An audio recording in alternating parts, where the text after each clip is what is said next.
April the 14th, 2020. The race is on.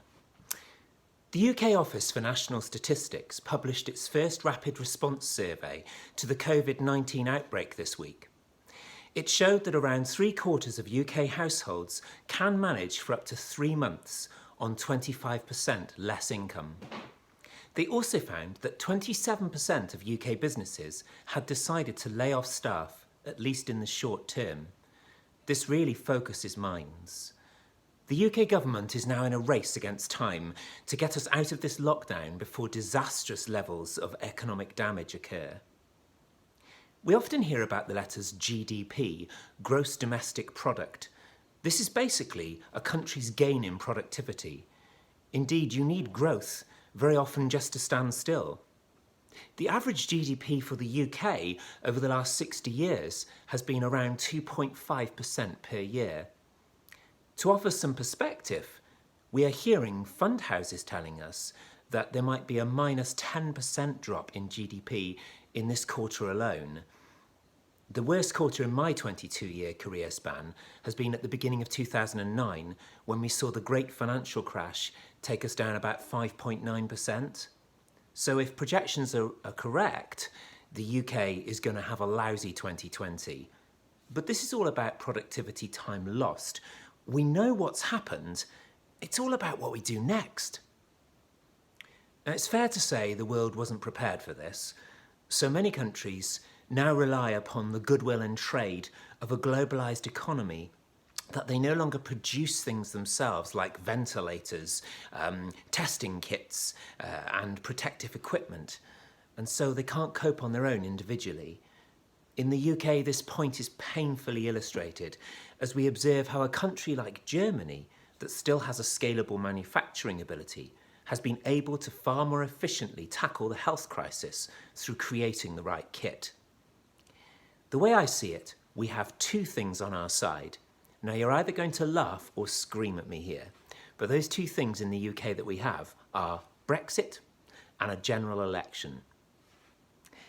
Britain's planned exit from the European Union meant that actually at government level and household level, we'd stockpiled foods and medicines, which I think contributes to why our supermarkets are currently not running out of staple goods, which is good news.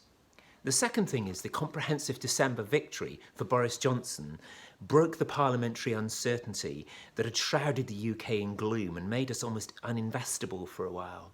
Many fund houses were telling me back in December, January and February that they were being flooded with new cash coming into their UK equity funds. Those fund managers were then able to deploy that cash once the crash had happened, buying stocks on the way down, which is a really positive thing. The UK government have put lockdown measures in place, which is really showing signs now of working, just as I predicted. Indeed, Spain and Italy and even the US are showing some signs of recovery, even though death rates are still rising in the US. This has offered data to the markets, and it's brought about some early recovery signs, also as I predicted. Phase 1 of the lockdown is working. We're hearing phase 1 described as ending once the UK government are certain that the hospitals are not stretched beyond capacity. They also need to know that they can test on a massive level to be able to gain greater intelligence about the spread and historical behaviour of this virus. And in addition, they need a system that enables them to spot resurgent cases and swiftly lock them down. Once the government has all these things, they can move to phase 2 in letting businesses reopen, children return to school. There'll still be some social distancing measures as a part of a way of life for a while, I believe. And large gatherings will be prohibited, I think, for some time. But the important effect of phase 2 is that it will rescue our economy from an impending cliff edge. In my humble estimation, the government has around 8 weeks from this point to get phase 2 established before households and businesses collectively go under on a huge scale. Last week, I showed you how we had endured the swiftest entry into a bear market of all time. Indeed, the market crash was the sharpest in 100 years. I shared the ideas of Fibonacci levels with you, and we talked about testing the horizontal boundaries and how there was real scope for recovery. Markets rose really well last week, and some of our clients will be now receiving their quarterly statements, which are a bit out of date from Old Mutual and the other platforms. So just be aware that the 30% falls in the FTSE 100 from January to March will be reflected in those. My encouragement would be for you to notice that the FTSE 100 is actually up around 7% since the end of March at the point of recording this video for you. Things are moving in the right direction, and fast. Now, many of you will know me for my positive outlook, and that hasn't changed. You see, I believe that markets will recover to their January levels in time. I believe that those recoveries will be sharp and almost irrational when they come. I also believe that the quantitative easing our governments are doing all around the world, the central banks are pumping money into the system. I believe this will really help clients' portfolios to rise in value in time. In the past 6 weeks, central banks have pumped the same amount of stimulus into markets as they did over the entirety of the 24-month financial crisis of 2008 and 9. This shows serious intent. This monetary easing will, I believe, help to push our clients' asset prices up.